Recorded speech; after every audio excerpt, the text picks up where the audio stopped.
other ministers on the pulpit, family members, Small Memorial, Ryan Hill, members and friends.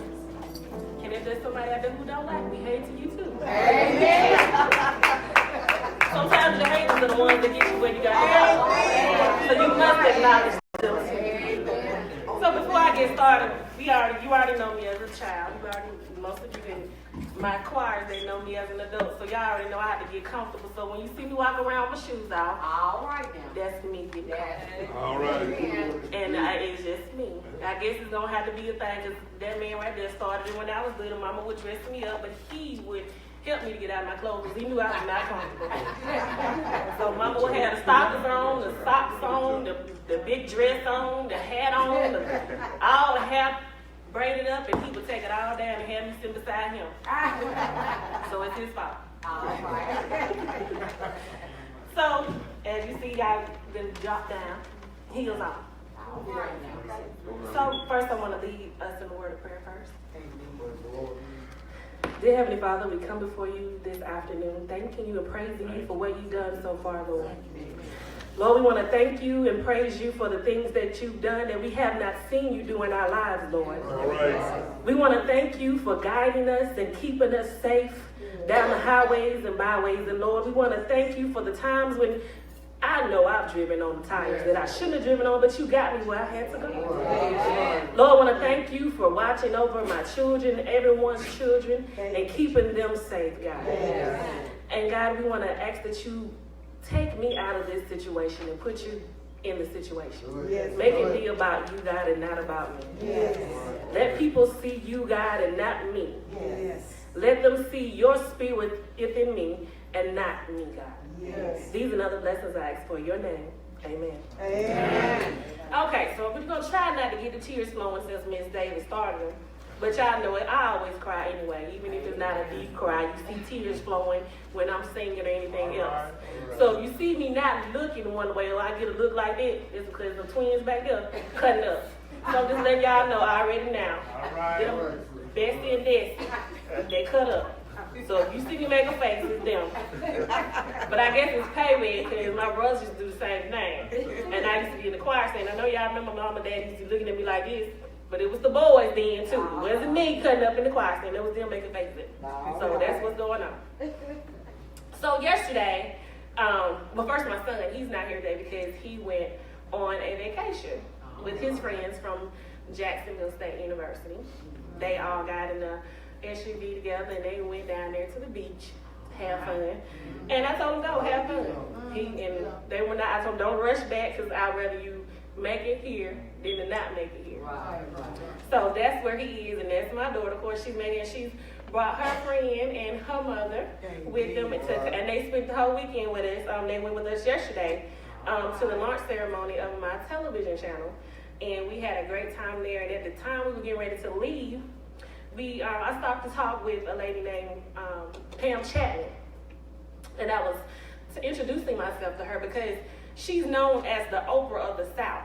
So if you haven't seen her before, look her up. Her name is Pam Chapman, and they call her the Oprah of the South. And she's the first African American woman to be an executive producer of a television station, ABC, and she's been on NBC. Major person.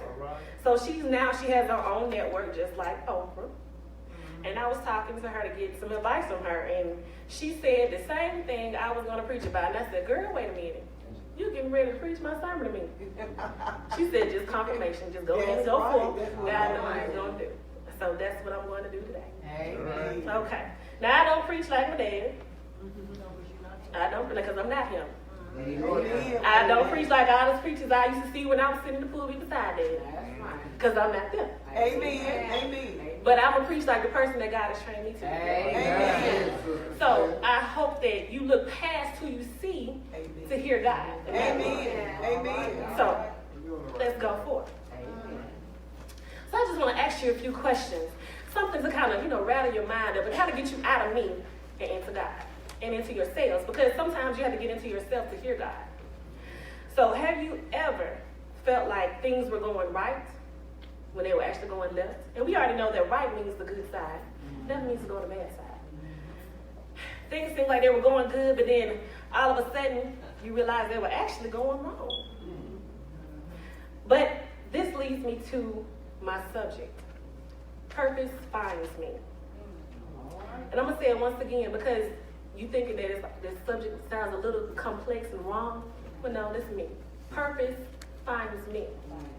And it's going, if it hasn't found you yet, it's going to find you as well. So I'm going to explain this to you. Yes. According to the Webster Dictionary, purpose is something that is set up as an object or the end of something. But let's look at Jeremiah 29, 8 and 14. Okay, Jeremiah, once again, 29, 8 and 14. And for those who don't have your Bibles, I'll read it for you. For thus saith the Lord of hosts, the God of Israel, let not your prophet and your diviners that be in the midst of you deceive you, neither hearken to your dreams, which ye cause to be dreamed. For thy prophecy falsely unto you in my name. I have not sent them, saith the Lord. For thus saith the Lord, that after 70 years being accomplished at Babylon, I will visit you and perform my good word toward you, in causing you to return to this place. For I know the thoughts that I get the page turned, think towards you, saith the Lord, thoughts of peace and not of evil, to give you an expected end. Did you just hear that? An expected end. All right. Then shall you call upon me, and ye shall go and pray unto me, and I will hearken unto you. And ye shall seek me and find me, when ye shall search for me with all your heart. And I will be found in you, saith the Lord. And I will turn away your capacity, and captivity. I'm sorry, ladies and gentlemen. And I will gather you from all the nations and from all the places whither I have driven you, saith the Lord. And I will bring you again into the place which I caused you to be carried away from captive. That was Jeremiah 29, 8 through 14. See, according to the Bible, purpose is God's divine order finding you. Did we just not hear when I said, I will find, you will find me, and I will find you, basically is what he's saying. But we already know God is in all places, at all times. Amen. So God's purpose is God's divine order, finding you. And you may be running from whatever it is God wants you to do. But you're running right into God's order. All right. So there are some things you must understand about purpose. And I'm going to give you about 5 points. Okay? The first point. Purpose has an expected outcome for and in your life. An expected ending. When purpose is finding you, you have to weed out the obstacles to find you. In 1 Samuel 16, 1 and 13, Samuel had mourned about Saul, King Saul. And King Saul was kind of not as humble as he should have been because of his accomplishments. Right. So God was beginning to look at him kind of sideways. You know how you look at somebody who's all up here and they think they can do well. God was wondering, how come you don't realize that I was your God, but you're above me now? Sometimes we get above God. And so he sent Samuel to seek Jesse. And Jesse had several sons, but he was sending him to Jesse to find the new king of Israel. And Samuel looked at all of Jesse's sons, including the young one, and he had a young, fine son. You know the son that, you know, got the sons. Like, I got some brothers, and y'all probably look at them like, ooh, look, some fine young men. And y'all were thinking to themselves, looks like my dad probably was like, one of our sons gonna probably be preaching. Right. That's probably what y'all were thinking. But then, just like Samuel, God had to tell him, look, they're not the ones I want. All right. What you're looking at is not what I want. So I need you to keep seeking the right son. So he sent for David, and David was, I out there tending the goats and the sheep. Now, goats and sheep, you used to think of that as being somebody who's dirty, somebody who does the lowest job below. Now, no doubt that the young handsome son probably did things that were other than that. It was probably handsomely dressed and groomed very well. And David, no doubt, working out there with the sheep and goats, kind of was toe up, as we would say. And sometimes that's how I feel. Because sometimes I just want to be toe up. All right. Because I feel like if I'm too far up, people can't understand what I'm trying to tell them. All right, then. All right. So that's kind of what David was. So in the end, Samuel ended up anointing David. But the family didn't understand what anointing David meant. Later on, they realized this. But the whole purpose of this, I want you to realize, is recognizing the things that came out of this situation. First, the purpose doesn't look what it appears to be. All right. Because David was not what everybody thought he should have been. That's right. That's the first thing. God looks at your heart, That's not right. at your appearance. That's right. Not whether you're man or woman. He looks at who you are to him, or who you could be to him. All right. Samuel listened to God. In order to seek or to find your purpose, you have to be listening. Amen. That's the main thing you have to do. And sometimes we wonder why we can't get where we got to go in life. Right. And even as you grow older, you change as a person, and you still begin to wonder, and you get lost, and you lose yourself. And it's because you stop listening to God because you feel like you're okay now. That's right. Even if you're 50, 60, 70, you're not okay because God is still trying to use you in different ways, and He's changing you in different ways. So you still have to listen. Amen. Amen. And the third thing was Samuel and Jesse were both obedient to God's will. Because Jesse could have just said, look, David is not the one. David was out there with the sheep. Look at my son right here. Everybody think he's fine and handsome, and he's smart, and he's intelligent. Use him to, let him be king. He could have told him no, easily. But both of them obeyed God's will. So Samuel didn't allow those obstacles of David being away from everybody's appearance and seeing him to keep him from following God's will, God's purpose. So David was an unexpected person, and he was in an unexpected place, but he gave God's expected outcome. That's right. That's right. Second about purpose. When purpose is trying to find you, there's a tug of war. And I know you know what a tug of war is. You got one side over here pulling, one side pulling, and you're trying to see who's going to win. Right. When there's a tug of war, you always hear people running, right? You run, and I told them, baby, you running. And I was running too, but I was like, you running? I know. Like I told them the other night, I said, I think I dated thugs just to keep from being near God. But it's actually, when a person is running, it's them trying to have their own idea of who they're supposed to be against God's idea of who they're supposed to be. Amen. So that's not actually running, it's you in a conflict, in a tug of war with God. Right. So that's what a tug of war actually is. And we're trying to put our plans on our life, but God has His own plan for us. Amen. So let's look at Saul of Tarsus. See, he was known as a persecutor of Christians, and some people actually might have thought of him as being a lawyer or a scribe or a Pharisee, and they thought that he was the person that had a lot of issues and problems with Christians. And they think that he even had the involvement with the death of Stephen. And even though Saul isn't mentioned much in the Bible as far as being an appearance when Jesus was going through his trials and tribulations, and when he was teaching the disciples, people feel like he was right there in the mix with the Pharisees, causing issues and problems and doing little things and just all these different negative things. But the thing about it, though, was that while we're not hearing about Saul as much as we think, God was working on Saul. That's right. He was pricking at him. The same way He does some of us. People might not know what's going on with you, but He's pricking at you, and you can feel it sometimes. When you're not doing what you're supposed to do, you feel this little touch.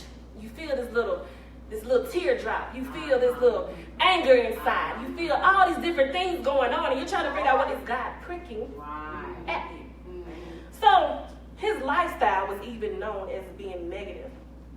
But it was all a part of God's expected plan. That's right. The plan for Jesus to be hung on the cross for our sins. It was the whole process. His purpose continued to tug away at him as he sat there and chased Christians. He chased them so hard, he chased them to the Damascus Road. Yes, all right. He asked to go seek out these Christians that were going down there, and when he was seeking to harm these Christians, God stopped him. That's right. Yes, he did. Because see, God knew what was going to happen. See, sometimes when we try to be evil, Yeah. and we try to do wrong, Right. we try to criticize. In the midst of our criticism, in the midst of our wrong, God is stopping us. Right. And guess what he do? He blinds us. That's right. So we can't see what we're doing. We can start seeing what he's doing. And that's what he did to Saul. He continued to pull and tug with Jesus and cry. He didn't even know what was going on. But you know what? Being blind for 3 days will make you see a lot. And I have a friend, and see, Tony couldn't make it. It's like everybody I knew had something to do. And Tony is like my musician I use for my production, and he's blind. And I joke a lot. Because I said, Tony, you sure can see a lot more than you say you can. He was like, she sound beautiful. Tony, how you know she beautiful? Because you can't see. And he was like, she just, her heart. I was like, okay. But being blind can cause you to see past what you actually see. That's right. That's right. And while he was blind, he got some new sight. Yes. Instead of him being that evil person who didn't care, who didn't even see what God wanted him to do, he became helpless. And in his helplessness, he became humble. That's right. So that man who was all uphill, who was all that, all you Christians, y'all need to do this and do that, he had to ask a Christian to help him. Amen. He had to be waited on hand, foot by the same type of people that he persecuted. So he got that new sight of humbleness. Secondly, during his blindness, God reordered his thinking. Sometimes, when your computer messes up, you have to shut it down and reboot it and start all over again. So that's what the blindness did, is shut him down, rebooted him and started him all over again. Because you know what? He didn't know who the person was that was really taking care of him. He didn't know that was a Christian. So in the midst of that, God was doing the third thing, showing him love, something he never seen before. That's right. Because he wasn't giving it. So how can you know what love? If you're not giving love, you don't know what love is. So that's what he was doing. He was showing him love at the same time, and he began to understand what love was. So see, I'm like Paul. I'm like Saul. Well, he became Paul. But see, I'm like Saul. I was raised right. You know I was. You know how my mama and daddy was. My mom be sitting right there with her hat on. The big hat, majority of the time. So we all know I was raised right. But that doesn't matter sometimes. Right. Because when you're running from your expected plan, people told me what God needed me to do. But I still ignored them. Even God told me what I needed to do. But see, sometimes we forget that God speaks to us through people. That's right. So when he tells us something and people try to tell us something, and he's just like, I'm going to let you pull a little bit more. I'm going to let you have that tug of war with me. But at the same time, he'll pull you back in. Yeah. Amen. Yes, he will. I pulled against him throughout my whole life. When I got married, my parents told me, baby, wait. My mama said, finish college. I pulled against him. He let me pull some more. I pulled against him when I knew I was trying to make a husband happy who wasn't even supposed to be my husband. All right. I pulled against him when I would curse out people. Lord have mercy, I think that's good. I think I made up new cuss words. All right. I'm just saying. But I would let people have it, and y'all know some of y'all did that too. Don't act like that. That's right. Because I can tell you now I do. I'm just saying. I pulled against him when my parents would tell me to do the right thing, and I would say, let me sneak and do the wrong thing. I pulled against him when I knew I should be focused on college and my career. I pulled against him when I had premarital sex. I pulled against him in every aspect of my life. But as I was pulling him, God was gently pulling me back. His expected outcome from my life was something I didn't see. But as you see, the tug of war has been won. We know the winner Yeah, right. because you see where I'm at. Go ahead. So that leads to number 3. Purpose will find you in your pain. Yes. Now let's look back at Jeremiah 29. The survivors and the elders were exiled from Jerusalem. And they were exiled to Babylon. And they were going through hard times and pain. Imagine if somebody exiled you from your home. Right. How would you feel? Like, even when I go to just visit somebody and I have to sleep in another bed, I just don't feel right. But imagine them taking you completely up and planting you and moving you to another place. So God wanted them to know that even though they were not where they wanted to be, That's right. not where they wanted to be, notice I said they wanted to be, He wanted them to pray for the prosperity of the land they were in. Right. See, sometimes we get it twisted. If God picks us up and moves us, we got something to say. Oh, God, I don't want to be here. I'm not going to do this. I'm not going to, I can't stand my co-workers. I can't stand. Oh, they get on, my boss gets on my nerves. You know you had them conversations. That's right, man. I've had those conversations.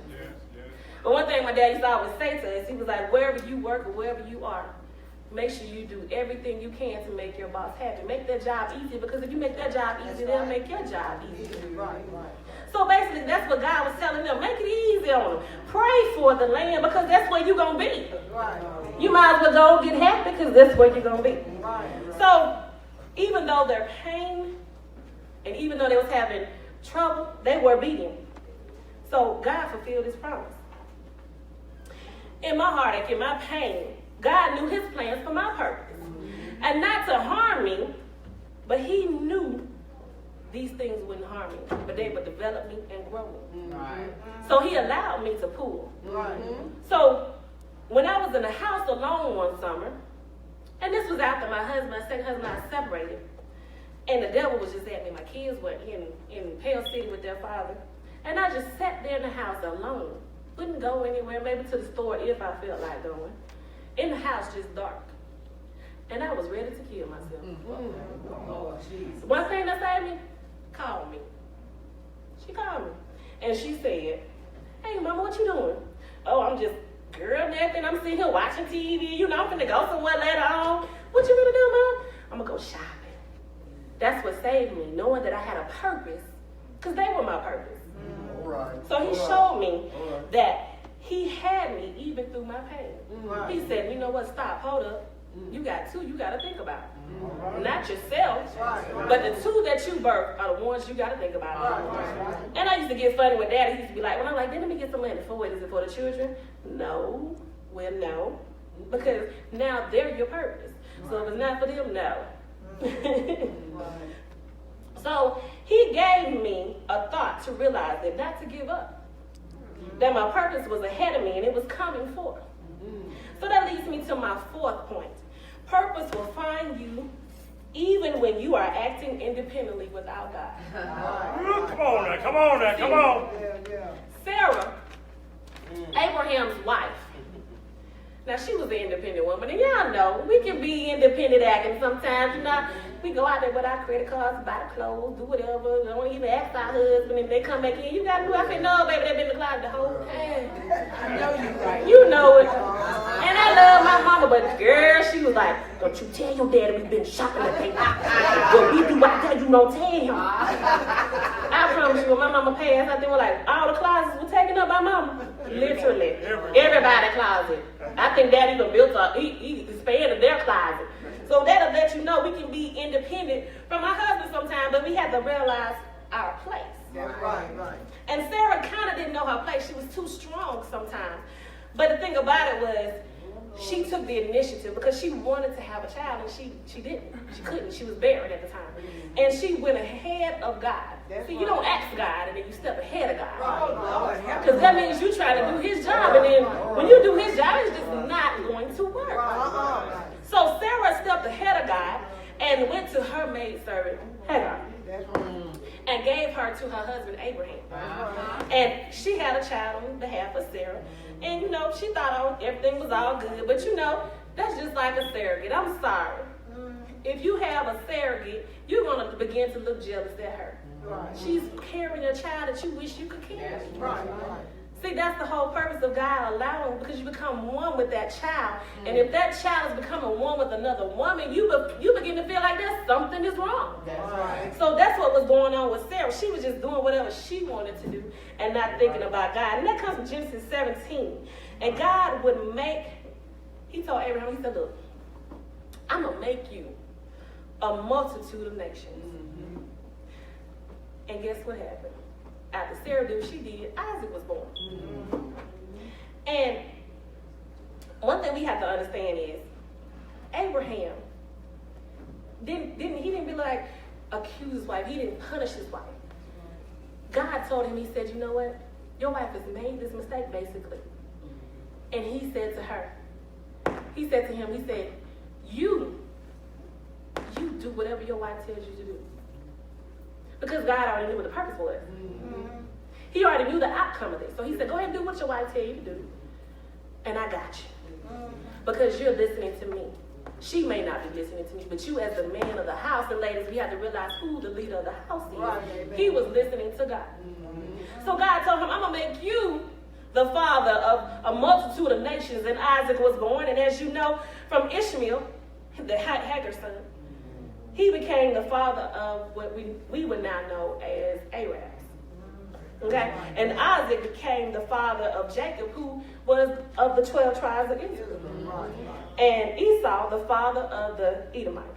So God definitely fulfilled his promise. And even though Sarah was going independently, even though she was doing what she wanted to do, purpose still found Abraham. That's right. Amen.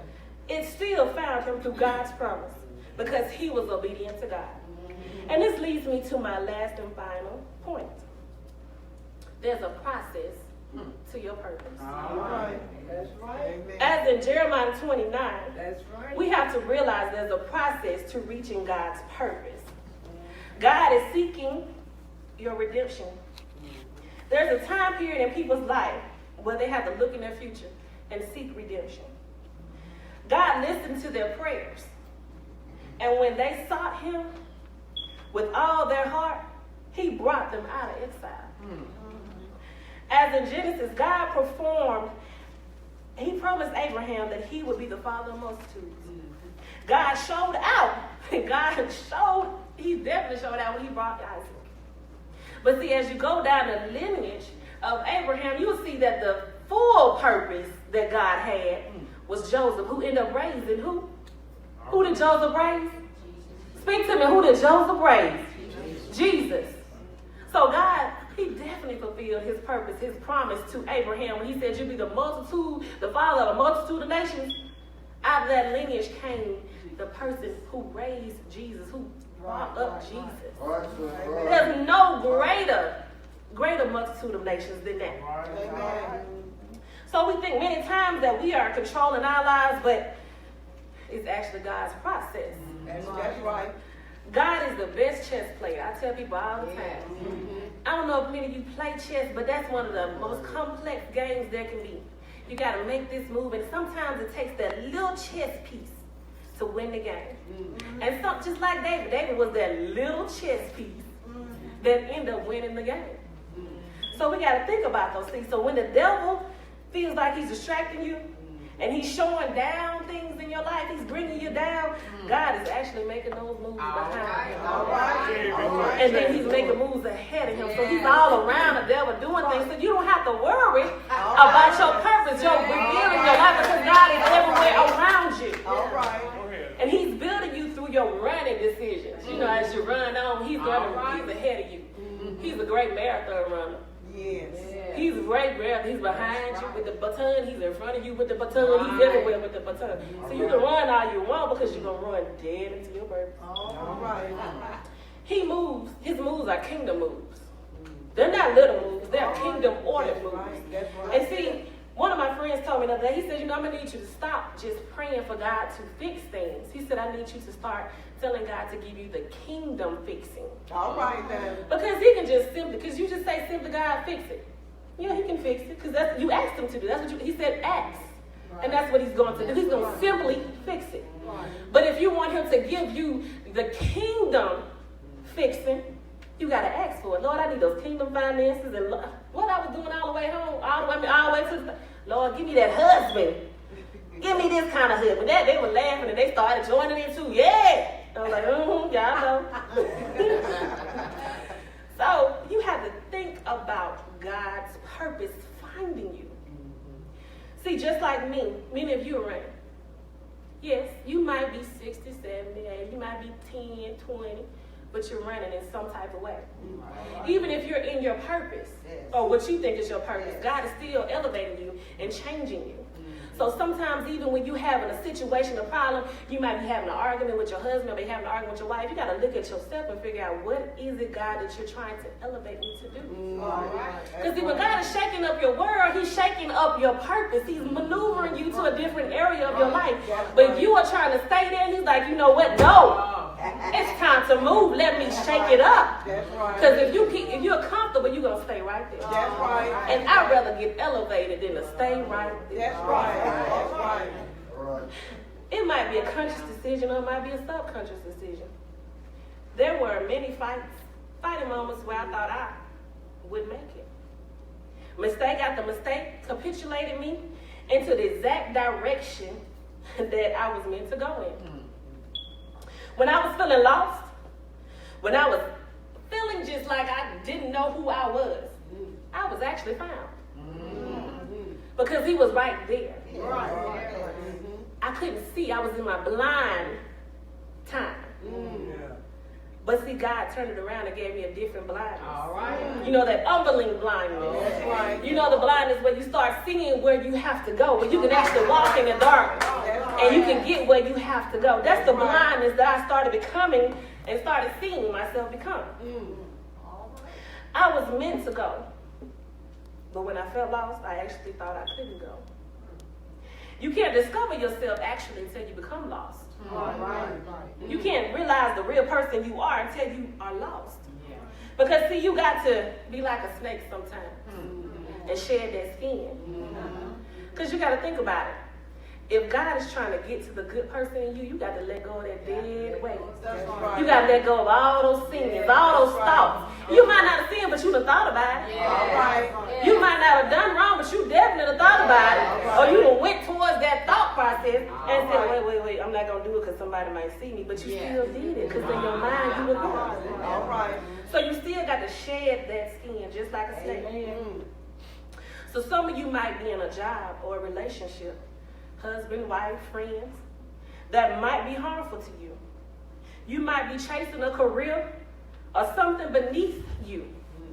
Understand that God is trying to give you more. Because sometimes we might feel like we want to be a garbage truck collector or whatever it might be. And God is like, no, I got something greater for you. I want you to be king. We might be out there tending the sheep and the goats, and God said, no, I want you to be that king. You're trying to get here and you're trying to get pauper status, and I'm trying to give you king status. You out here trying to be a peasant, and I'm trying to give you queen status. So you got to sit here and understand that your purpose is not God's will for you. You might have to be focused on something other than your past.